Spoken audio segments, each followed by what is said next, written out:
Eu volto a conversar com Lorival Santana. Lorival, o que caracteriza esse míssil russo e quais são os riscos? Estamos diante de mais uma corrida armamentista?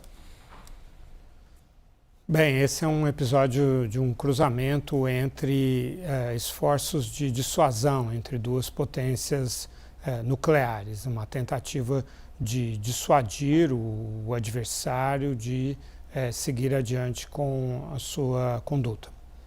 No caso da Rússia, eles falam que tem esse míssil chamado Bezvetnik, que significa Ave da Tempestade em russo, que é o nome de um poema do grande poeta russo Maxim Gorky, que seria então uma ave que anuncia a tempestade.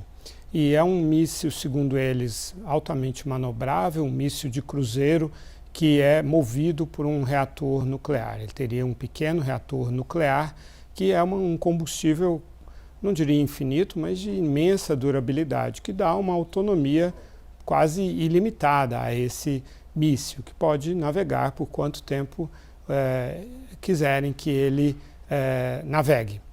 E esse míssil, então, poderia levar a ogivas nucleares e escapar, se evadir dos sistemas antiaéreos inimigos, diferentemente de um míssil balístico que tem uma trajetória previsível. O míssil de cruzeiro ele é navegado, então ele vai mudando de rota de acordo com o seu operador, né? Segundo a Rússia, foi feito o teste da tríade nuclear agora, nos últimos dias. A tríade nuclear é composta por um míssil intercontinental, um míssil disparado por submarino e um bombardeiro estratégico, ou seja, mísseis nucleares, todos eles disparados por bombardeiros. Então, seria o teste da tríade, que é o grande elemento de dissuasão de uma potência nuclear. Então, ficou claro o objetivo de Putin ao anunciar esse teste. A gente não sabe tanto assim sobre o Burevestnik. A gente não sabe exatamente se ele tem todas essas qualidades que a Rússia afirma que ele tem. Isso é contestado por analistas, é uma questão polêmica. E o presidente Trump, por sua vez, trouxe então a dissuasão de um submarino nuclear que, segundo ele, está perto da costa russa.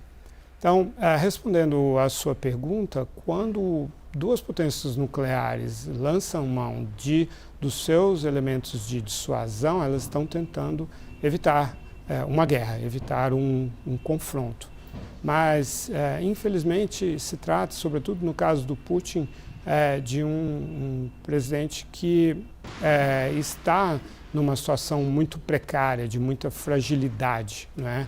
Sentindo-se numa ameaça existencial por causa da aventura a qual ele deu início, na qual ele não precisaria ter entrado, né? Que foi a guerra na Ucrânia.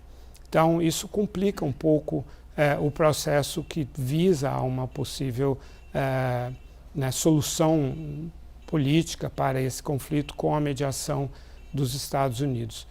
Nesse ponto também, como a gente tem falado da reunião entre Lula e Trump, eu gostaria de acrescentar que o presidente Lula fez uma observação bastante estratégica, que ele disse que, como constituinte, ele votou para colocar na Constituição brasileira a não proliferação nuclear.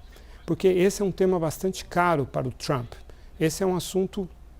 O Trump, desde muitos anos atrás, ele tinha um tio que era físico nuclear e explicou para ele os perigos da proliferação nuclear. E é por isso, justamente, que o Trump tem, além do desejo de receber o Prêmio Nobel, tem essas tentativas que ele faz, evitar que o Irã se torne uma potência nuclear, negociar com a Coreia do Norte de Kim Jong-un e tentar resolver essa questão com a Rússia por causa do arsenal nuclear que esses países têm ou poderiam vir a ter. Então, quando alguém fala, não, eu não quero a proliferação nuclear, isso também ganha a simpatia do presidente Trump, ainda mais no contexto que o presidente Lula está dizendo que não quer guerra na América do Sul. Então, parece ser um objetivo de Trump não ter guerras, embora na América do Sul ele não esteja se comportando dessa forma. Mas então, voltando ao tema principal, realmente esse é um desdobramento que, num certo sentido, afasta ainda mais o Putin do Trump. Eu acho que essa seria a principal consequência.